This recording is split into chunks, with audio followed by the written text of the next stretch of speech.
ክርስቲያን እንዴት ነህ? ደህና ነህ? ሰላም እንዴት ነሽ? እንኳን ደህና መጣሽ። እንኳን ደህና ቆየ።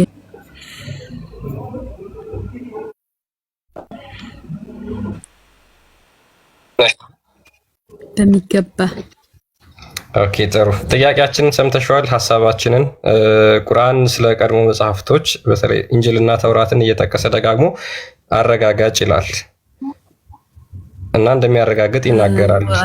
እነዛ መጽሐፍቶችን ደግሞ እውነተኛ እንደሆኑ ይናገራል። በኢንጂል ታምኛለሽ? በኢንጂል ታምኛለሽ? አዎ።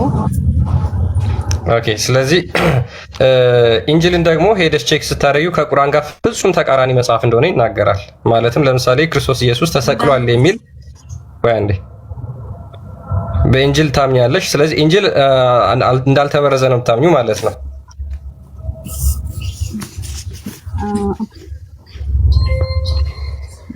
ቁርአን ላይ ኢንጂል ተበርዟል የሚል አንድም ቦታ የለም ማለት ይሄን ታምኛለሽ? ያው በደንብ እንኳን አብራራለህ አይደለም የገባሁት ጥያቄ ነው። ያው በደንብ አልሰማሁም ገና እየነገርኩህ ነው። ገና ነው የመጣሁት። ለጥያቄ ነበር እኔ እንኳን የገባሁት፣ ግን እናንተ መጠየቅ ግዴታ ነው። የእናንተንም በተቻለኝ አቅም ማብራራት ግዴታዬ ነው፣ እኔም ለመጠየቅ እንደገባሁት ማለት ነው። ስለዚህ አሁን ባለኝ አቅም ደግሞ አንዳንድ ነገር ላቸዋለሁኝ። ያው ለመጠየቅ ነው የገባሁት አብዛኛውን ጊዜ ማለት ነው። በቃ አሁን የጠየኩሽ ላይ ሂጅበትና ጠይቂያለሽ። ቁርአን አንድ ቦታ ኢንጂል ተበርዟል ብሎ ይናገራል? እሺ ቀለል አድርግልሽ። ማለት እንግዲህ ቁርአን የፊቱን መጽሐፍ ላይ ያረጋግጥ ነው የመጣው እስከድረስ ያው እውቀቱ ያው ትንሽዬ ነው። ያው ገና እየተማር ትምህርት ላይ ነንና ያው ጥልቅ እውቀት ስለሌለኝ ስለዚህ ከቁርአን በፊት መጽሐፍ እንዳለ ቁርአን ደግሞ ያን ያረጋግጥ እንደወረደ እዚህ ድረስ አውቃለሁ። ያ ደግሞ የሚያረጋግጠው ትክክለኛ እንደሆነ ሳይሆን ያኔ እንደወረደ እንደተላከ መጽሐፍ እንደተላከ ነው። መጽሐፍ ደግሞ ያ እንደተበረዘ ማለት አልሆነ ንግግር እንደገባበት ነው ማቀው እስከማቀው እውቀት ድረስ። አንድ ማስረጃ አለ እመኝበት ከተባልሽ የተበረዘ ከሆነ በተበረዘ መጽሐፍ አንደኛ እመኝበት አትበይ፣ ወይም አላህ እየዋሸ ነው እያታለለ ነው ማለት ነው። በተበረዘ በተደባለቀ መጽሐፍ እመኝ እያለሽ ከሆነ ማለት ነው። ሁለተኛ አንድም ቦታ ላይ ደግሞ ኢንጂል እመኝ አላለኝም ነው ያልሽው? ምን ያልሽው?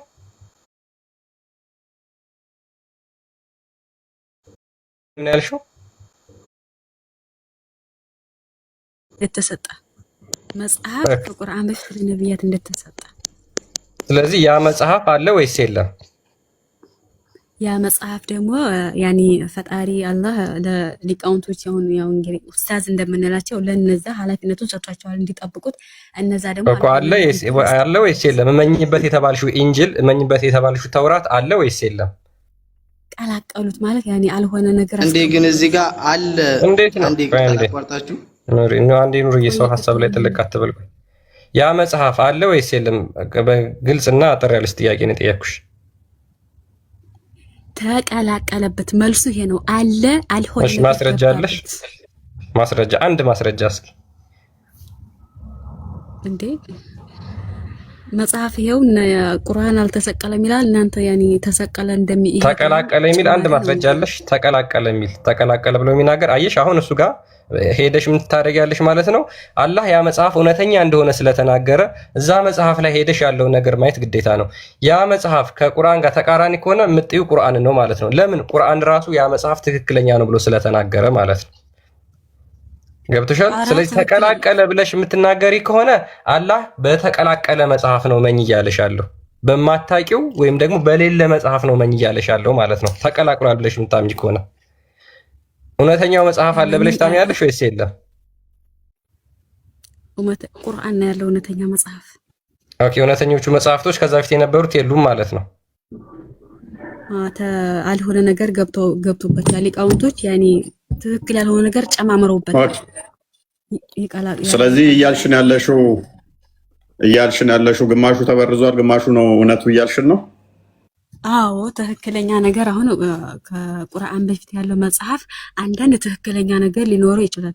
ነገር ግን ደግሞ አብዛኛውን ደግሞ የባስ ይበልጥ እየተበላሸ እንደመጣ ነው እኔ እስከማውቀው ድረስ ማለት ነው። ይሄን ያልሽው አንቺ ነሽ? አላህ ነው ያለው?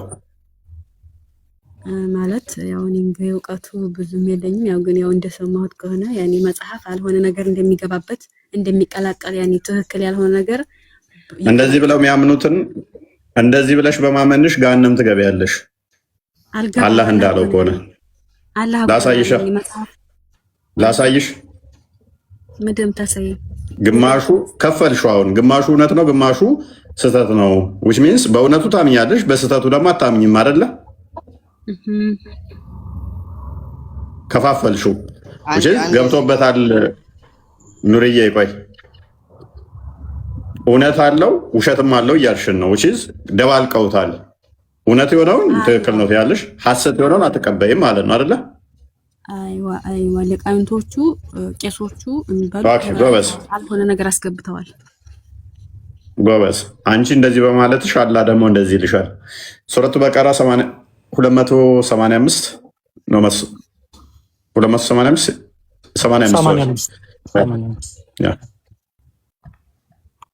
ኦኬ ምን ይልሻል መሰለሽ አገሬ፣ በመጽሐፉ ከፊልን ታምናላችሁን? በከፊሉም ትክዳላችሁን? ከእናንተ ይህንን የሚሰራ ሰው ቅጣት በቅርቢቱ ህይወት። ቆይ ፕሊስ ድገምና አንብበው አገሬ። ይሰማሻል? አንብቤው እስቲ ምን ይላል? ምን ይላል? አንብቤው አንብቤው። ድምፅሽ በጣም ደስ ይላል። ድምፅሽ ደስ ይላል። በአንቺ ይነበብ። ምንድን ነው የማነበው? አንተ ብታነበው እኮ ያኔ ምንም አይልም። እሺ በመጽሐፉ ከፊልን እናንተ ቆይ ከላይ ከዚያም እናንተ ከነዚያ ነፍሶቻችሁን የምትገድሉ ከእናንተም የሆኑ ጭፍሮች በኃጢአታቸው በበደላቸው በእነርሱ ላይ የምትረዱ ስትሆኑ ከአገሮቻቸው የምታወጡ ምርኮኞችም ሆነው ቢመጧችሁ የምትበዡ ናችሁ።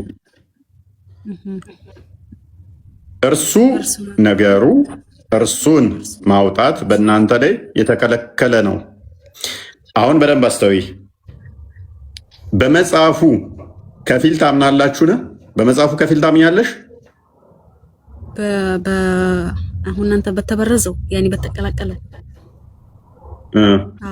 ሙሉ ነው የምታምኘው? ከፊል ነው የምታምኘው? ሙሉ እንዴት አምናለሁ?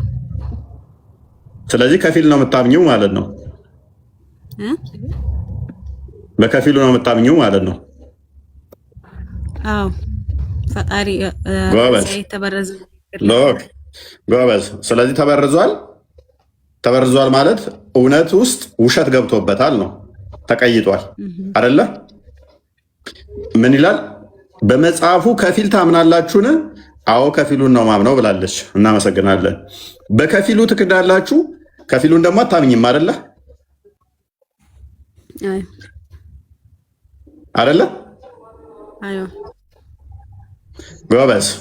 በከፊሉ በዛ በመጽሐፉ ላይ ምን አለች? ከፊሉን አምናለሁ፣ ከፊሉን እክደዋለሁ አላምንም እያለች ነው።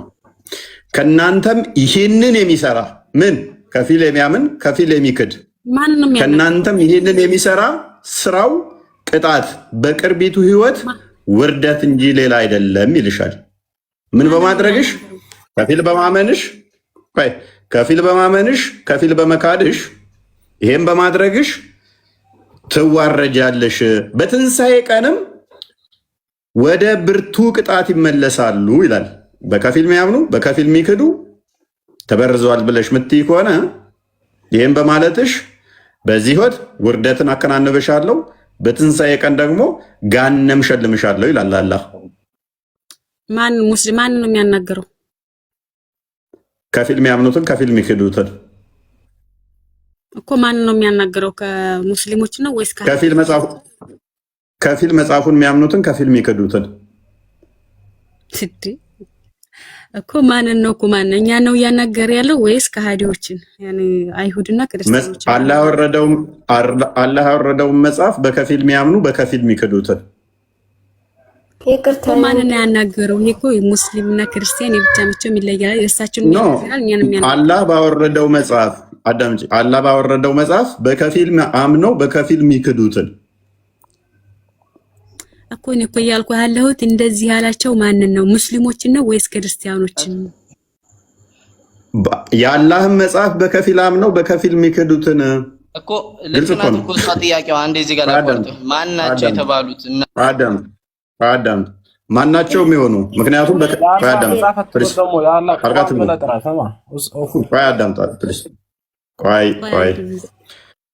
በመጽሐፉ ከፊል ታምናላችሁ፣ ከፊል ትክዳላችሁ። ስለዚህ እነኚህ ከፊል አምነው ከፊል ከካዱ ምንድን ነው የሚሆኑት?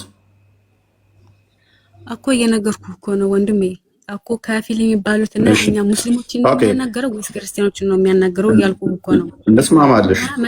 ማንኛውም ቆይ ልስማማለሽ ደስ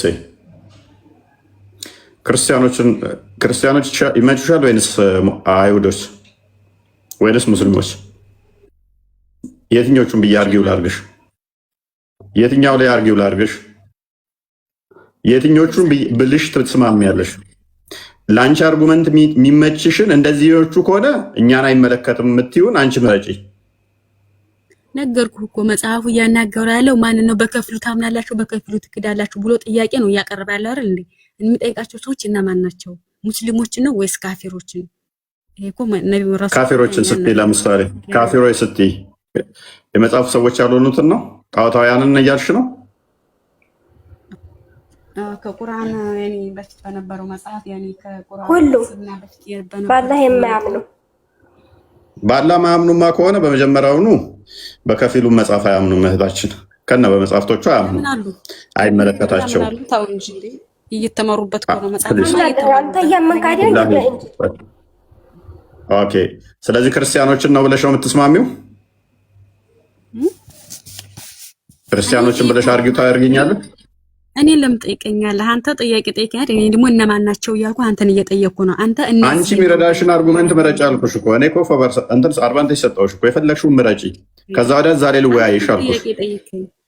አንተ እኮ ጥያቄ የጠየከኝን ደግሞ እኔ ግልጽ ስላልሆነልኝ ወደ አንተው ጥያቄውን መለስኩ። እነማን ናቸው አልኩ። አንተ እነዚህ አንቺንም ይመለከታል።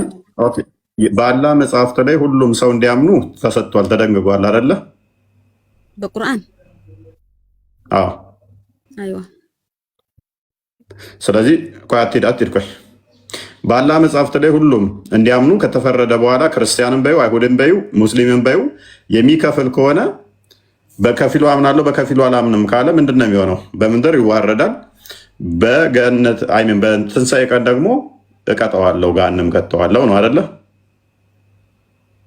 በከፊሉ የሚያምን በከፊሉ የሚክድ ያልከውን የቅድሙን አንቀጽ ምክንያቱም አንቺ ምን እያልሽና አሁን በኤንጅል በከፊሉ ነው ማምነው፣ በተውራት በከፊል ነው ማምነው ተበርዟል እያልሽ ነው። አንቺን ብቻ አይደለም የሚመለከተውባችን ሳይሆን ያኔ አሁን ለምሳሌ በእናንተ በመጽሐፍ ቅዱስ ከመቶ 2% ባምንበት ኦኬ እኮ እንደዛ ከሆነ ደግሞ ችግር የለውም። በከፊሉ ትክጃለሽ፣ በከፊሉ ታምኛለሽ ማለት የተወሰነውን ታምኛለሽ፣ የተወሰነውን ትክጅዋለሽ ነው። ስለዚህ ምን እያልሽ ነው? አላህ ደግሞ አዋርድሻለሁ፣ ወራዳ አደርግሻለሁ ነው እያልሻለሁ። አይሁዶችን ብትይ ደግሞ አይሁዶችንም ይህንን ቻሌንጅ ካደረጋቸው በመጽሐፍ ቅዱስ በከፊሉ በማመን በከፊሉ ባለማመን ይሄን የሚቀጣኝ እስኪ መጽሐፍ ቅዱስ ለመሆኑ ያኔ ማስረጃስ? መጽሐፍ ቅዱስም ሆነ እሺ፣ በመጽሐፉ ከፊል ታምናላችሁ በከፊሉም ትክዳላችሁ ሲል ምን እያለ ነው ማለት? ያኔ አሁን ማን ነው እያናገረ ያለው ብዬ ነቢያቶች የሚገሉት ጭፍሮቹ እነማን ናቸው? የምን ነቢያት? ነቢያቶችን ትገላላችሁ፣ ጭፍሮች የተባሉት እነማን ናቸው? ሁለት ጭፍሮች ላይ ነው መጽሐፍ የወረደው አይደለ? ሁለቱ ጭፍሮች ላይ መጽሐፍ ወርዷል አይደል? ነብይ ሆነው የመጡት ያኔ ይገደላሉ። ነብይ ሆነው የመጡት ማንኛውም ነብይ ያኔ ይሰቃያሉ፣ ያሰቃዩዋቸዋል። ማንኛውም እኮ ስለዚህ ስለነማን እያወራ ነው? ስለቀደሙት እያወራ ነው ማለት ነው። ስለቀደሙት ሰዎች እያወራ ነው አይደለ? ስለዚህ ስለቀደሙት ከሆነ ደግሞ ተውራትና ኢንጂልን ይመለከታል ማለት ነው።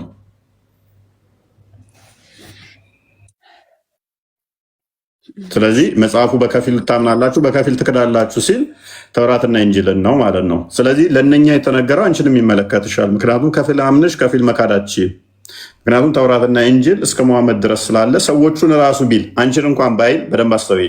መረጃ ያልኩሽ ለዚህ ነው፣ አንቺ ላይ ስለማመጣብሽ ማለት ነው።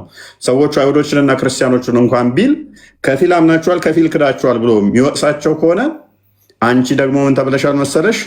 አንድ ሳለይ መኝበት ተብለሻል። በቀራ 136ን ክፈትላት። በነቢያቶቹ መጽሐፍት ምንም ሳትለይ እንድታምኝ ስለታዘሽ ከፊል አደርጋለሁ ብትይ ይሄንኛው ይዝሻል ማለት ነው። ሎክ በአላህና ወደኛ በተወረደው በደንብ አስተውይ።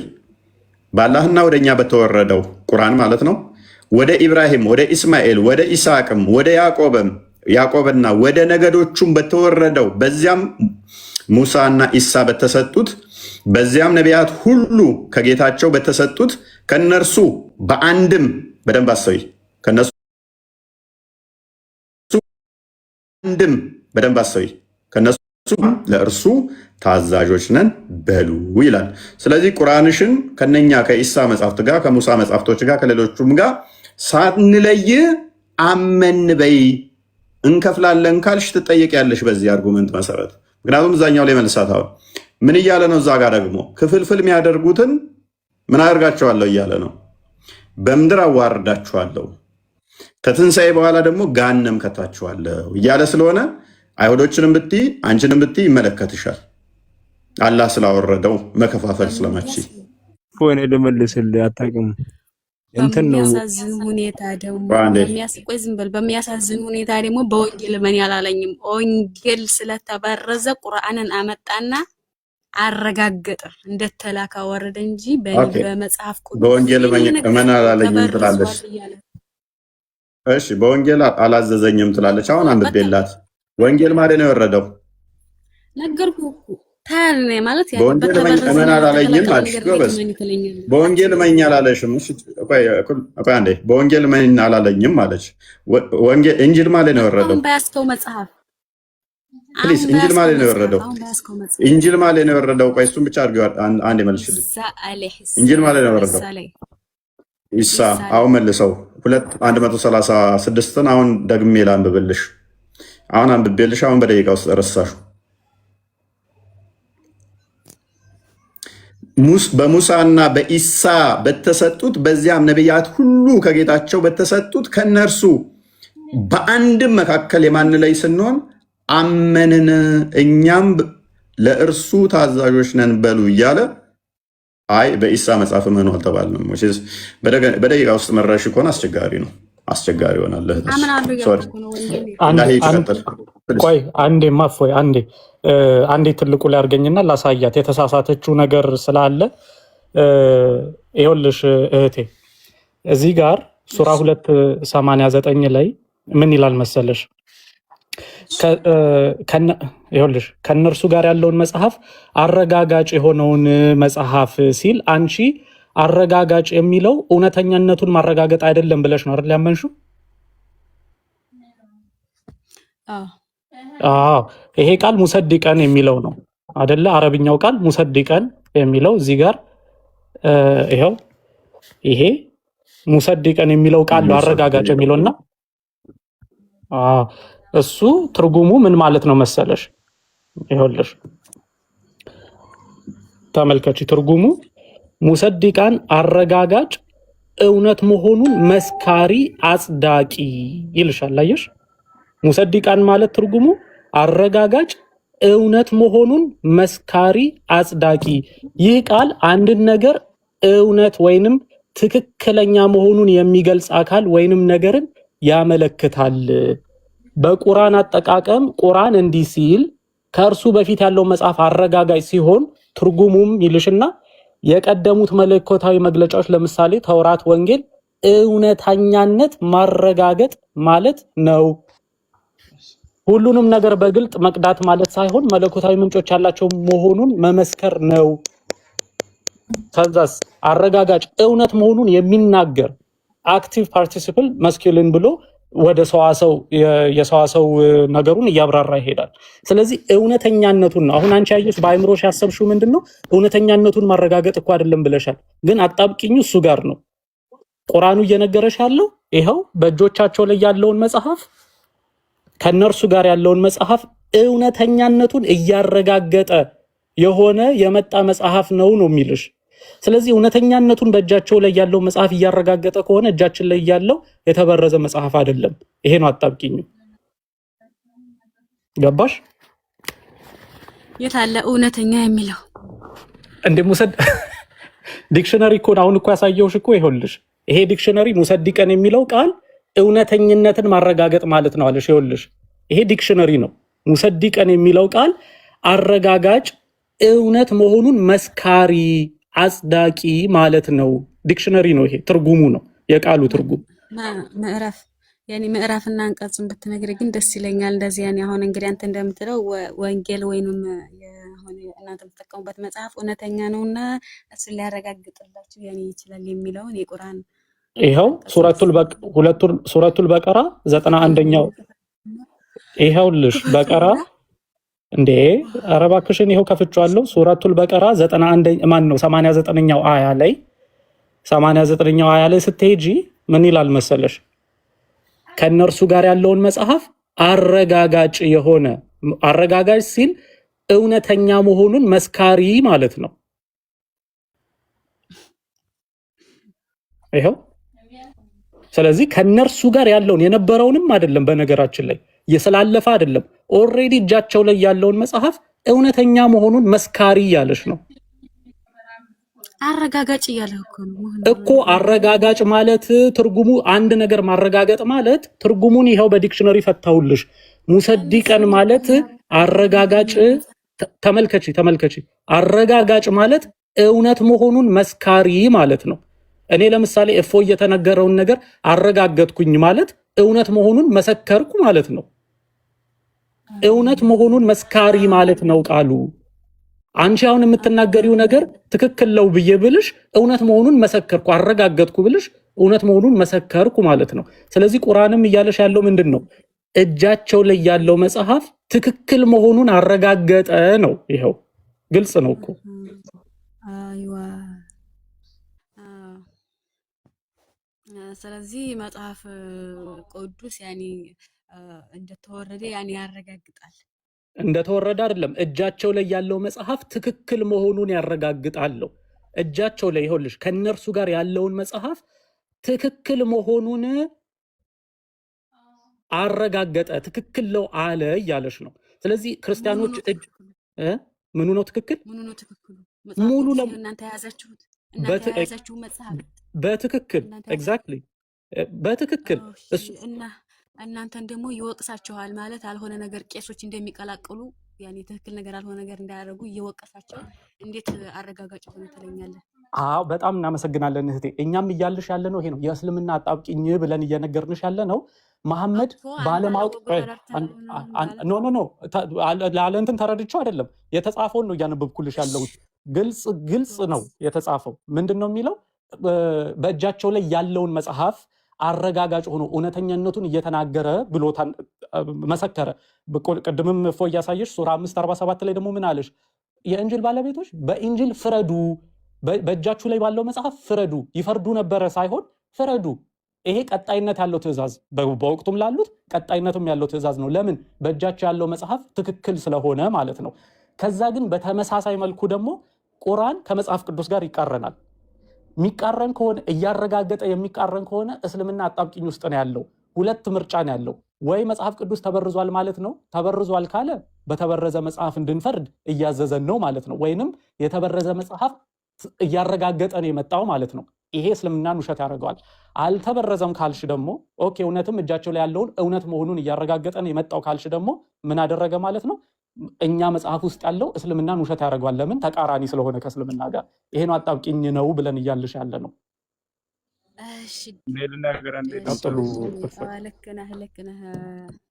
እኔ ደግሞ የማምነው መጽሐፍ ያኔ ለሙሳም ሆነ ለኢሳ እንደተሰጣቸው ነው እንጂ የሚያረጋግጠው ይሄ ጥቅስ የሚናገረው እንደዚያ ነው እንጂ አሁን ባለው እመኑበት እንደማይል ነው እኔ እስካሁን ድረስ የማውቀው። ግን ያኔ እንደተወረደበት አረጋግጠው እታችን እመኑበት የሚል እኮ አሳየሽ አገሬ። እመኑበት እመኝበት ባንም ሰጣኝ። ኦኬ መልካም። ሱራ 61ን ክፈትልኝ አርዲ 61 2 ሶሪ። ስለዚህ ብታምኝ ከሌላ ጋር ቀጥሉ ማለት እኔ ይሄን ያክል ልሄድ ባልነበረም የመጣሁት ግን ከሌላ ሰው ጋር ብቀጥል ደስ ይለኛል። እኔን ደግሞ ግን ጥያቄን ከተቀበልከኝ እኔ አይ የምታምኝበትን ማሰርበት ማይሰራበት ዝም ብሎ ከንቱ ማመን ብቻ ነው አይደለም ወይ? ያው እንግዲህ ማለት እኔ የኔን መልስ አትቀበለኝም። አለሆነ ነገር ብናገር ደግሞ አላህ ደግሞ እንደዚህ ይልሻል፣ እናምንበታለን አንሰራበትም እያልሽ ነው። እንዲሁ መውረዱን ብቻ ነው እያልሽ ነው። ካላህ ጋር ተጣይ፣ ካላህ ጋር ታረቂ። እናንተ ያመናችሁ ወይ የማትሰሩትን ነገር ለምን ትናገራላችሁ? ካላመንሽበት መስራት የለብሽም መናገር የለብሽም። ኦልራይት ቁጥር 3 ላይ እሺ ያው እኔ እስከማውቀው ድረስ የማትሰሩትን ነገር መናገራችሁ አላህ ዘንድ መጠላቱ ተለቀ ይላል። ምን እያልሽ ነው አንቺ? ማሰሪውን ነገር እየተናገርሽ ነው። አይ በነዛ ዘንድ ነው የወረደው በዙ ብቻ ነው የምናምነው እንደዛ እያልሽ ማለት ነው። ማሰሪበት ከሆነ መናገርሽ የተጠላ ነው ባላህ ዘንድ፣ መናገርም የለብሽም። ስለዚህ ካላህ ጋር እርቅ አውርጂ። ሶሪ እርቅ አውርጂ ካላህ ጋር። ኑርዬ እየተሳሳትክ ነው። እና እዚህ ጋር እኛውን እዚህ ጋር እንድናምን የታዘዝነው በመውረዱ ነው፣ በመውረዱ እንጂ የእያንዳንዳችን የሁለቱም እኮ በእያንዳንዱ ህዝብ ላይ የወረደው ኪታብ መጽሐፍት ህግ የራሱን የቻለ መጽሐፍት ህግ የራሱን የቻለ መጽሐፍት ህግ የራሱን የቻለ አላህ የወረደ ማለት ነው። እነሱ የታዘዙበትም ምናልባት እኛ ላንታዘዝበት እንችላለን። እነሱ ግመል እንዳትበሉ የተባሉ አሉ፣ እኛ ጋር ይፈቀዳል። እንደዚህ አይነት ነገራቶች አሉ። በመውረዱ ግን ማመን አለብን። ቁርአን ኢንጂል የሚባለው መጽሐፍ እንደወረደ ማመን አለብን። ግን ሌላ ኪታብ ላይ ደግሞ እኮ ለነሱ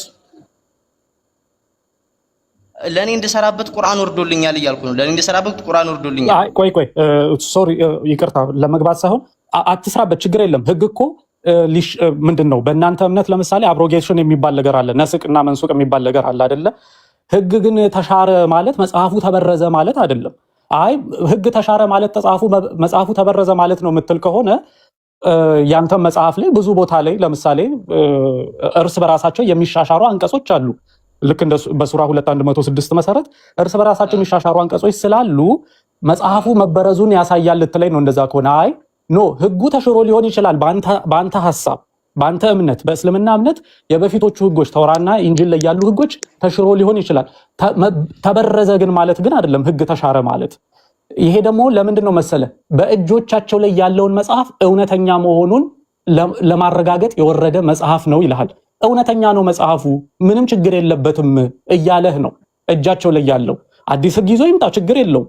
አዲስ ህግ ይዞ ከመጣ ግን መጽሐፉ እጃቸው ላይ ያለው ግን እውነተኛ ነው ካለ መጽሐፍ ውስጥ ገብተን ደግሞ ስናነበው እዛ መጽሐፍ ውስጥ ያለው አስተምህሮ ፈጽሞ ከእስልምና ጋር የሚቃረን ከሆነ ይሄ እስልምናን ውሸት ያደርገዋል እያለ ያለ ነው። ስለዚህ ስለ ህግ መሻር አትንገረን። እሱን እኔ ህጉን አልተጠቀምበትም አትበለን። እሺ አሁን እዛው ላይ ከቁርአን ማስረጃ ባመጣልህ ትቀበላለህ? እንደቀየሩትና እንደበረዙት ራሳቸው የተናገረበት። አዎ ቁርአንን ሳይሆን ቅድም ያልከውን ኢንጂልን يحرفون الكلمه عن مواضعه ያለ ቦታው እየቀያየሩ እንዳመጡት እንደውም የናንተ እንትን ሲሉ ነብዩ ዋሻችሁ ውሸታችሁን ነው እያሉ ለአይሁዳዎች መልስ ይመልሱላቸው ነበር። የናንተ ኪታብ ላይ እንደዚህ አይደለም የሚለው በአሁን ጊዜ ትክክለኛውን ልታገኘው አትችልም። በመውረዱ እናምናለን እኮ ግን ተበርዟል። እያንዳንዱ በየራሳቸው እንደምታውቃል። እሺ አዳምጥሽ መቼ ነው የተበረዘው እኮ? ያ እነሱን በሚፈልጉት እንትን ያልታዘዙትን ነገር እንዲተብለናል እኛ እንደዚህ ነን እያሉ አትጩህ። መቼ ነው የተበረዘው እኮ? በረሱላችን አለይሂ ሰላም በእኛ በነብዩ መሐመድ አለይሂ ሰላቱ ሰላም ዘመን ማለት ነው። በዛን ጊዜ ራሱ ቁርአን ላይ يحرفون الكلمه عن مواضعه ቁርአን ያለ ቦታው የተበረዘው ፕሊስ መቼ ነው የተበረዘው? እሺ በነብዩ ዘመን ተበርዟል። እዛ ላይ ነብዩ እንደበረዙት ነግረዋቸዋል። በእነሱ ዘመን ተበርዟል። ጊዜው በዚህ ቀን ተብሎ ክፍለ ዘመኑን እርግጠኛ ሆኜ ልነግራችሁ። መሐመድ በፊት ነው ወይንስ ልክ በመሐመድ ጊዜ? ቆይ በመሐመድ ጊዜ ወይንስ ከመሐመድ በፊት? መሐመድ ጊዜ ተበርዟል በሰዓቱ። ከዛ በፊት ነው በዛ ሰዓት ነው የተበረዘው? እሱን አላውቅም።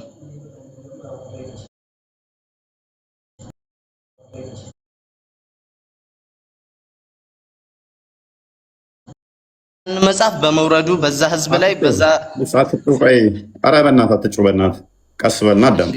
የመሐመድን ሱና ትከተላለህ። በመሐመድ ጊዜ ተበርዟል ማለት ልክ መሐመድ የነበረበት ጊዜ ልክ አሁን እንደነበረው ሁሉ መጽሐፉ ተበርዟል ማለት ነው አይደለ?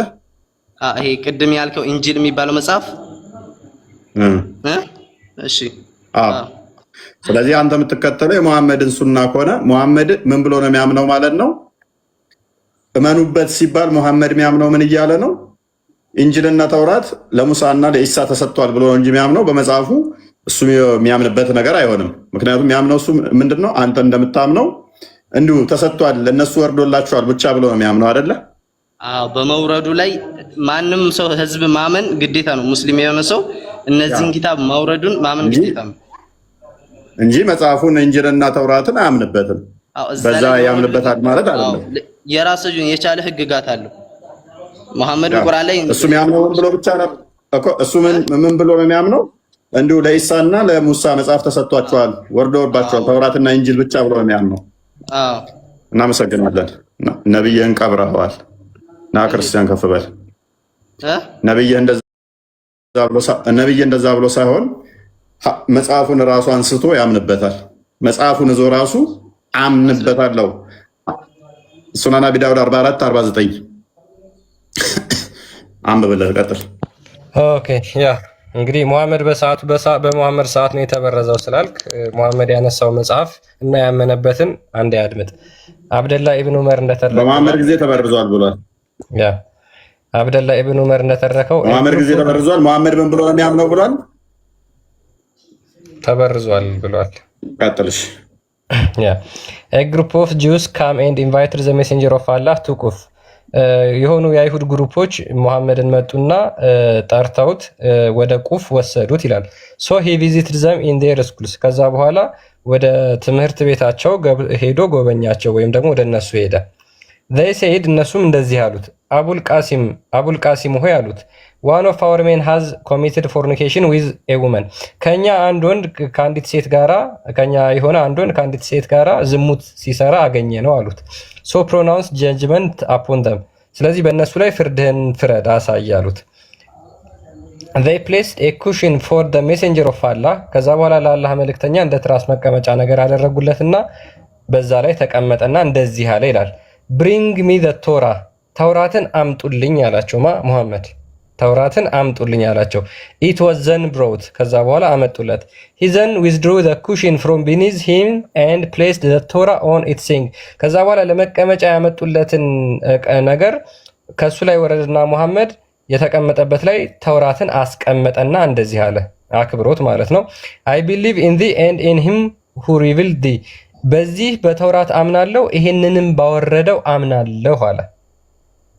he then bring me one who is living among you ኔትወርክ ይዞ የነበረ መጽሐፍ የመጽሐፍ ባለቤቱ ቤቶች ናቸው የቀላቀሉት።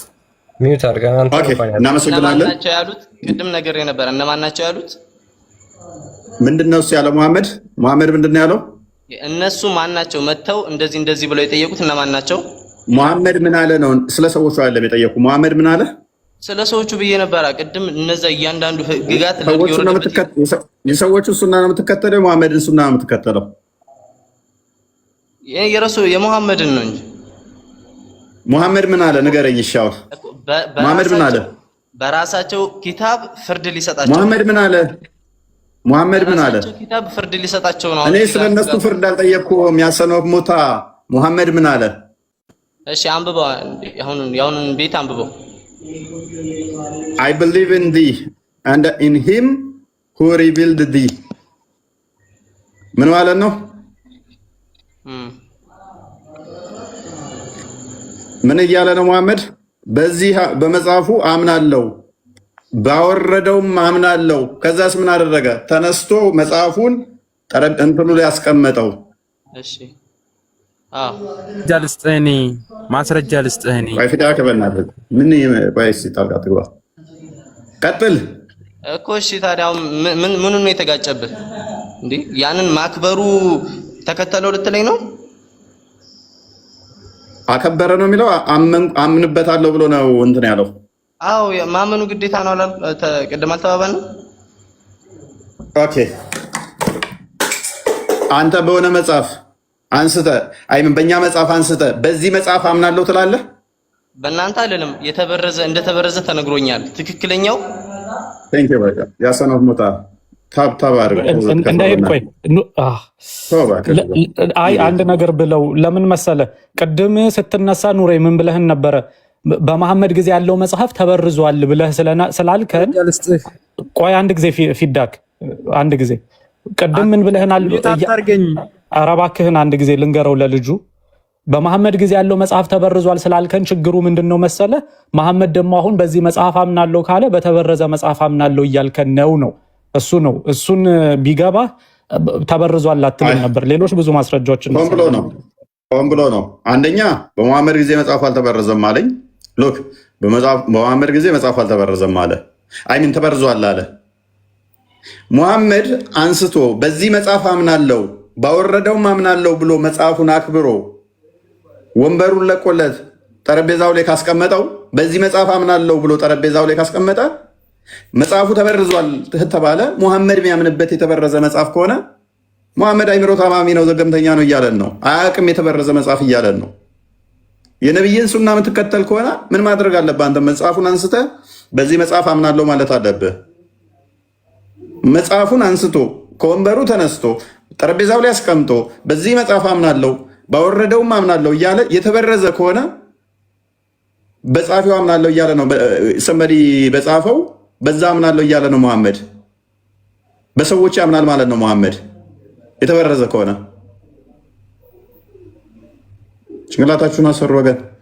ዛሬ ይበቃናል። ቴንኪው ኮንክሉዥን ስጡ። አንዳንድ ደቂቃ ስጡበት። ባይዞ ግልጽ ነው፣ በጣም ግልጽ ነው። ምክንያቱም ምንድነው መጽሐፉ ክርስቲያን ይቅርታና አንድ ጊዜ ማለት ነው ማለት ያኔ ስለ እስልምናና ስለ ክርስትና በፊት በደንብ አላውቅም ነበርና አሁን ግን ከንጽጽር ወደዚህ ብዙ ነገር ተምሬያለሁኝ፣ ብዙ ነገር አውቄያለሁኝ። ያኔ ክርስትናም ትክክል እንዳልሆነ ወጥቼለት ነበረ። ግን አሁን ወዲህ ብሎ እናንተም ትክክል ነው ብላችሁ እየተሟገታችሁ ስለሆነ ትክክል ከሆነ አንዳንድ ደግሞ ጥያቄ የሆነብኝን ነገር እንድታረምልኝ በርካታ ጥያቄዎች አሉኝ። ግን ጥያቄዎችን ቀላል እያደረኩ አቀርባለሁ ሰዓት እንዳልግል ማለት ነው።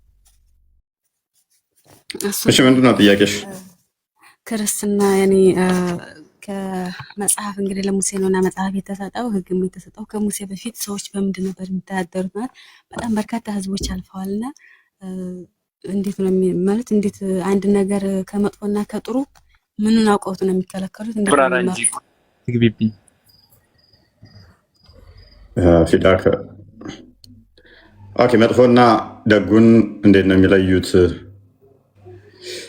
ከሙሴ በፊት መጽሐፍ አልተሰጣቸውም። ስለዚህ በምንድን ነው የሚተዳደሩት ነው? ግን ማለት ህግ ለሙሴ እንደተሰጠ ነው እና እስካሁን ድረስ ከንጽጽር እንድትረዳሁት ነገር ከዛ በፊት ያሉ ሰዎች እንዴት ነው የሚኖሩት? ያ ህገ ልቦና ይባላል። ህገ ልቦና አለ። አንደኛ ህገ ልቦና ህግ የጽሁፍ ህግ የተሰጠው ግን ለሙሴ ነው። 10ቱ ትእዛዛትም የተሰጠው ለሙሴ ነው። ዮሐንስ ወንጌል ምዕራፍ 1 ቁጥር 17 ላይ ህግ ለሙሴ ጸጋ በክርስቶስ ስለሚል ህግ በጽሁፍ የመጣው ለሙሴ ነው። አስቀድሞ ግን ህገ ልቦና ነበረ። ያ ህገ ልቦና ሐዋርያው ቅዱስ ጳውሎስ እንደሚናገረው አይምሯቸው ላይ ያ ነገር አለ። አድርግ አታድርግ የሚለው ራሱ አይምሯቸው ላይ አለ ማለት ነው። ነሰሰርሊ በጽሁፍ ባይሆንም ያ ነገር ነበረ። ህገ ልቦና ተብሎ ይባላል። የልባቸውን ህግ ያሳያሉ፣ የአእምሯቸውን ህግ ያሳያል። አይ ቲንክ ጥቅሱን የሚያስታውሳለ ጳውሎስ እንትና ሮሜ ስንት ነበር? ምዕራፍ 2 ቁጥር 14 ላይ ቀጥልሽ። ይኸውልሽ እንዲህ ይላል ቁጥር 14 ላይ ህግ የሌላቸው አህዛብ ከባህሪያቸው የህግን ትእዛዝ ሲያደርጉ እነዚያ ህግ ባይኖራቸው እንኳን ለራሳቸው ህግ ናቸውና እነርሱም ህሊናቸው ሲመሰክርላቸው ሐሳባቸውም እርስ በርሳቸው ሲካሰስ ወይንም ሲመካኝ በልባቸው የተጻፈውን የህግ ስራ ያሳያሉ ይላል። ስለዚህ በልባቸው ህሊናቸው ይመሰክርላቸዋል፣ በልባቸውም የተጻፈው የህግ ስራ ያሳያሉ ብሎ ይናገራል። ከላይ ጀምሮ ያለ ህግ በልባቸው ላይ ተጻፈውን በልባቸው ላይ የሚሰሩት ነው። ከኛ የተለዩ ነበሩ እሳቸው በዛ ዘመን የሚኖሩ ሰዎች የተለዩ ናቸው ማለት እንዴት ያውቃሉ? አንድ ነገር መጥፎና ጥሩ ከፈጣሪ ዘንድ እንዴት ያውቃል? አንድ ሰው ያስቀጣውና አያስቀጣው መሆኑን እንዴት ያውቃል? ኦኬ ይኸውልሽ ከላይ ጀምሮ ምን ይላል መሰለሽ? ከቁጥር 12 ጀምሮ ላንብብልሽ። ያለ ህግ ኃጢአት ያደረጉ ሁሉ ያለ ህግ ደግሞ ይጠፋሉና ህግም ሳላቸው ኃጢአት ያደረጉ ሁሉ በህግ ይፈረድባቸዋል ይላል። ያለ ህግ ኃጢአት ያደረጉ ሁሉ ያለ ህግ ደግሞ ይጠፋሉና ህግ ሳላቸው ኃጢአት ያደረጉ ሁሉ ደግሞ በህግ ይፈረድባቸዋል። በእግዚአብሔር ፊት ህግን የሚያደርጉት ይጸድቃሉ እንጂ ህግን የሚሰሙ ጻድቃን አይደሉምና ህግ የሌላቸው አሕዛብ ከባህሪያቸው የህግን ትእዛዝ ሲያደርጉ እነዚያ ህግ ባይኖራቸው እንኳን ለራሳቸው ህግ ናቸውና ብሎ የሚነግርሽ ምንድን ነው መሰለሽ? ህግ ሲኖር በህግ ይፈረድብሻል። ህግ ሳይኖር ደግሞ በህሊናሽ አሁን ለምሳሌ አንቺ ክፉ እንዲደረግብሽ እንደማትወጂ ህሊናሽ እኮ ይነግርሻል አይደል? እንድትሰረቂ አትፈልጊም፣ እንድትመቺ አትፈልጊም። ይሄ ህገ ልቦና ይባላል። በራስሽ እንዲደርስ የማትፈልጊውን ነገር ሰው ላይ አለማድረስ እንዳለብሽ፣ ሰውን መጉዳት እንደሌለብሽ ህሊናሽ ይመሰክራል። ሄደሽ ግን ሰውን የምትጎጂ አንቺ ላይ እንዳይደርስ የምትፈልጊውን ህግ እንኳን ሳይነገር በፊት ማለት ነው አንቺ ላይ እንዲደርስ የማይፈልገውን ነገር ሄደሽ ሰው ላይ የምታደርሺ ከሆነ ህሊናሽ እየመሰከረብሽ፣ ልብሽ እየመሰከረብሽ ያንን የምታደርጊ ከሆነ በዛው ደግሞ ይፈረድብሻል። ያንን ነው ህገ ልቦና ብሎ የሚያስቀምጠው። እና በእንደዚህ አይነት ነው ህግ ከመምጣቱ በፊት ስላሉት ሲናገር መጽሐፋችን እንዲህ ብሎ አስቀምጧል። አይዋ ልክ ነህ ማለት ነው። እዚህ ለልብ የቻልኩት አንድ ነገር ይሄ ነገር ያስቀጣና ያስቀጣ መሆኔን ያኔ ታልነገረኝ እንዴት አውቃለሁ የሚል ነበረ። ማለት አንዳንድ ሰው መቼም ማንኛውም ሰው ኃጢአት ፈልጎ አያደርግም። ነገር ግን ደግሞ ያኔ ተገዶ የሚያደርግ ነገር አለ። አሁን አንዳንድ በብስጭት ምናምን ነገር ያ ነገር ግን ሰው ካላስጠነቀቀው ኃጢአት መሆኑን አያውቅምና ያኔ እንዴት ፍርድ ያለብህ ተብሎ አንድ ነገር ታላስጠነቀቁት ማለት አሁን ለምሳሌ ሰው መግደል ለራሱ አሁን አንድ ሰው ተናዶ ነው የሰው ልጅ የሚገለው ማለት ነው። ነገር ግን አንድ ትእዛዝ አልመጣለም ይሄን ሰው መግደል ትቀጣለህ፣ በዚህን ሰው ገደል ምናምን የሚል ህግ ታልመጣለት መቀጣቱን ስለማያውቅ ስላናደደው ፈልጎ አይደለም ያን ሰው መግደልንስ እንዴት ያውቃል? መግደልንስ እንዴት ያውቃል? መግደልንማ ያውቃል እንጂ በምን ያውቃል? ምን ማለት ነው ደግሞ? እኔ እኮ እያልኩ ያለሁት ጭራሽ ደደብ ነው እያልኩ አይደለም። ደደብ ነው እያልኩ ሳይሆን አንድ ሰውን አንተ ይሄን ነገር እንዳታረጊ ብለህ ካላስፈራራኸኝ አንተን ያስቀይም አያስቀይም ማውቀው ነገር ስለሌለኝ፣ ነገር ግን በንዴት ያን ነገር አደርጋለሁ። እንደምትቀይም አላውቅም። ተላለፍ ምሳሌ ኃጢአትን ባልሰሩት ላይ እንኳን ከአዳም ጀምሮ እስከ ሙሴ ድረስ ሞት ነገሰ፣ አዳም ይመጣ ዘንድ ላለው ለእርሱ አምሳሉ ነውና ብሎ ይናገራል። ሁለት ነገር ነው አሁን እያለሻለ ነው። አንደኛው ህግ ሳይመጣላቸው ህግ ሳይደርሳቸው ላሉ ህዝቦች ህገ ልቦና የሚለው ነገር አለ። ከሙሴ በፊት ደግሞ ለነበሩት ሰዎች ህግ ደግሞ ፈጽሞ ሳይሰጣቸው ለነበሩት ሰዎች ደግሞ የሚናገረው ምንድነው? ኃጢአት አልነበረም የዛን ጊዜ ህግ ሳይኖር ኃጢአት የለምና። ህግ እያለ ደግሞ ህጉ ያልደረሳቸው ሰዎች ደግሞ በህገ ልቦናቸው ይዳኛሉ ነው። ቀጥሉ። ኔትወርክ እየተቆራረጠ ነው አይደለ? አሁን ደህና ነህ? ነበር መጣለሁ። ኮምፕሊካሽን ነበር። ኮምፕሊካሽን እንኳን ሰው አይመስለኝም። ኔትወርክ መሰለኝ። ያ ሜቢ ምን እንዳላችሁ ምን ላይ እንትን እንዳላችሁም አይደለም። ልጁ መልሶልኛል። ያኔ ስለ ህገ ልቦና ነበርና እዚህ ሰው ልጅ ሳያውቅ እንዴት ከዚህ ነገር መመለስና አለመመለሱን ያኔ ጥሩና መጥፎ መሆኑን እያልኩ ነበርና እሺ ሀገሬ ባጭሩ ህገ ልቦና የሚለው ሐሳብ ምን መሰለሽ? እኛ እግዚአብሔር አምላክ ሲፈጥረን ንቃተ ህሊና ሰጥቶን የፈጠረን ፍጡሮች ነን። ማለትም በቃ በልባችን ላይ ህግ አኑሮ ፈጥሮናል። ህገ ልቦና በሰው ሁሉ ልብ ላይ የሚገኝ እያንዳንዱ ሰው ማንም ሰው ሳያስተምረው ከማንም ሰው ሳይማር ከማንም ሰው ሳይሰማ የተሰጠው በተፈጥሮ የተሰጠው ህግ ነው። ማለትም ክፉና ደጉን ማንም ሳይነግረው እንዲያውቅ የሚያደርግ ህግ አድርጎ እግዚአብሔር አምላክ እንደዛ አድርጎ ስለፈጠረው ማለት ነው። ስለዚህ ሐሰትን ይለያል፣ እውነትን ይለያል፣ መጥፎን ይለያል፣ ጥሩን ይለያል፣ መግደልን ይለያል፣ አለመግደልን ይለያል። እነዚህም በተፈጥሮ እግዚአብሔር አምላክ ሰጥቶታል። ሶ ያ ህግ ናቹራል ሎ ወይም ደግሞ በልባችን ላይ የተቀመጠ የተጻፈ ህግ ነው። ያ ነው ህገ ልቦና የሚባለው። ስለዚህ በመጽሐፍ ደረጃ በጽሁፍ ደረጃ ህግ ከመሰጠቱ በፊት ሰዎች በልባቸው ላይ በተጻፈው ናቹራል ሎ ወይም ደግሞ በህገ ልቦና ይተዳደሩ ነበር። ይሄ ነው ህገ ልቦና ማለት ባጭሩ።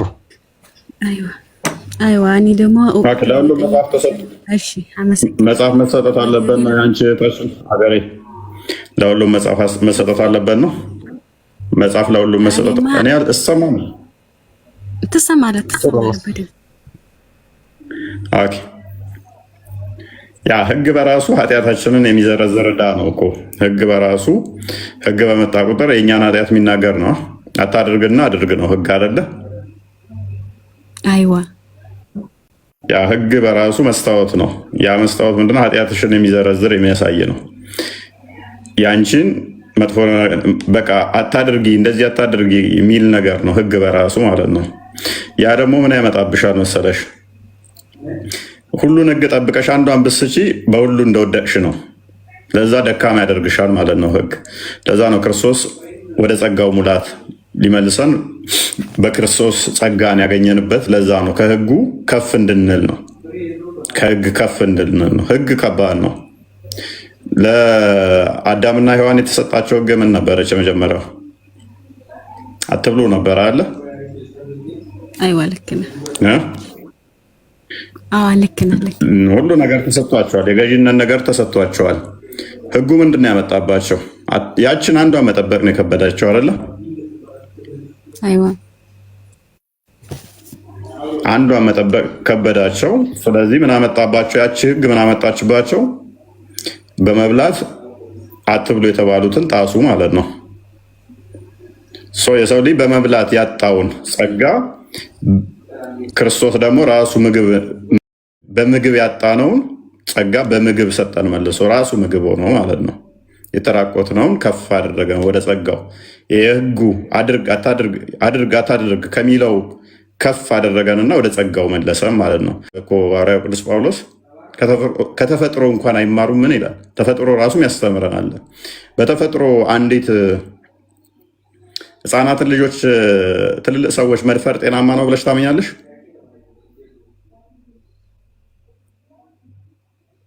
ወይንም ደግሞ ኦኬ ጤናማ አይደለም።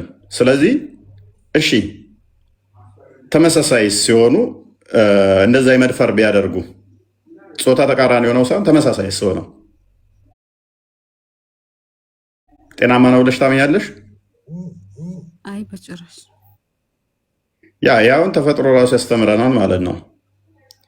ዶሮ ማያደርገውን የሰው ልጅ እንዴት ሊያደርግ ይችላል ታዲያ? የእኛ ጭንቅላት ከዶሮ ያንሳል ብለሽ ታምኛለሽ? ነፎዬ ማለት እኔ አሁን እዚህ እኮ ማመዛዘን ላይ ይሄ ነገር ይጠቅማል ይሄ ነገር ይጎዳል ማለት ላይ ሳይሆን ዋናው ፖይንቴ ጥያቄ የሆነብኝ ነገር ያኔ አንድ ነገር ሳንጠነቀቅ ከዛ ከነገር እንዴት እንቆጠባለን ለማለት ፈልጌ ነው። ማለት የሆነ ነገር ትክክል ምንድነው ህጉ ያልሽው? ኃጢአቱ አለ ህግ ሳይሰጣቸው ኃጢአት በዓለም ነበረ። ነገር ግን ያለ ህግ የነበሩት የህሊናን ህግ ወይም የልቦናን ህግ ያሳያሉ። ያ ማለት ምንድነው? በልቦናቸው ያውቁታል። ይህንን ጽፎላቸዋል እግዚአብሔር ይህንን እንዲያውቁ ጽፎላቸዋል። ነገር ግን ይህንን በጽሁፍ አይደለም እነሱ የሚዳኙት። ከዛ አንጻር ነው። እሺ አመሰግናለሁ። ማለት ሀያሺ እና አሁን እኔ ጥሩና መጥፎን እንግዲህ ያውቃሉ እሳቸው ያኔ ጥሩ ያረጋሉ እንትናቸው ስለሚወቅሳቸው። ስለዚህ አሁን ምክንያቱም ወንጀል ስትሰሪ ለምሳሌ የሆነ ነገር ስትሰሪ የጥፋተኝነት ስሜት ኢሚዲየት ላይ አይሰማሽም? ይሰማል። ህገ ልቦና ማለት እሱ ነው። ስትሰርቂ ለምሳሌ ከሰረቅሽ በኋላ አየኝ አላየኝም የሆነ መጥፎ ነገር ካደረግሽ በኋላ የመጸጸት ስሜት የሚሰማሽ ህገ ልቦና ምንለው እሱ ነው። ሰው አየሽም አላየሽም የሆነ መልሰሽ ካደረግሽ ባላደረግኩት ብለሽ እንትን የምትይው ማለት ነው። በስርቆትና በግድያ ስትሄድ ልክ ነህ። በእርግጥ የሰው ልጅ ከሜዳ ተነስቶ እንዴት ያውቃል በሚለው ነው። እና እሺ አሁን እንግዲህ ግድያንም እኮ ሰው አያውቅም። ቅድም ያልኩሽ አገሬ ግድያንም ሰው እኮ አያውቅም። መማር መቻል አለብሽ። ኢቭን ግንኙነት ማድረግን እኮ አዳም ሔዋንን ያወቃ ከገነት ከወጣ በኋላ ነው። መግደልን ራሱ ሰው እንደሚገል ራሱ በምን ታውቂዋለሽ? ሴጣን ያስተማራቸው። እናንተ ጋም ምዕራፍ 5 ሱረቱ አልመይዳ 32ኛው አያ ተፍሲር ምን ላይ የትኛው ተፍሲር እንደሆነ ረሳሁት። ግን አቤል ሲገዳደሉ ማንን እንደገደለ ቁርአኑ አስቀምጠውም፣ ግን ቁርአን መጣ ስገላ አይቶ መግደልን እንደተማረ አስቀምጠውታል ተፍሲራችሁ ላይ። አዎ ልክ ነህ። ስለዚህ በህገ ልቦና መጥፎና ጥሩ ይታወቃል። ያኔ በሰዎች በህገ ልቦናቸው ነው የሚኖሩት። በክርስትና ደግሞ ከአንድ በላይ ማግባት አይቻልም እና በእስልምና ላይ ያለውን በጣም ያልታወቁታላችሁ እና ይሄ ነገር ደግሞ ክርስትና ላይ ያገኘሁት ማለት ይሄ እንግዲህ በህገ ልቦና በሚኖሩበት ሰዓት ሁላቸውም ለምሳሌ ይሄን ነገር ፈጽመዋል። ከነቢያት በመቀጠል ከማንኛውም ደግሞ ከህዝብ ኖርማል ሰው ከሆነውም ይሄን ነገር ያደርጋሉ። እኒህ ሰዎች ያኔ እያመዛዘኑ በልባቸው ጥሩ ነገር ነው አይደል የሚያደርጉት። ይሄ ነገርስ እንዴት ይታያል? በርካታ ሚስቶች ያገባሉ። በርካታ ሚስቶች ለምሳሌ አብርሃም ከአንድ በላይ እንዳገባ ይናገራል።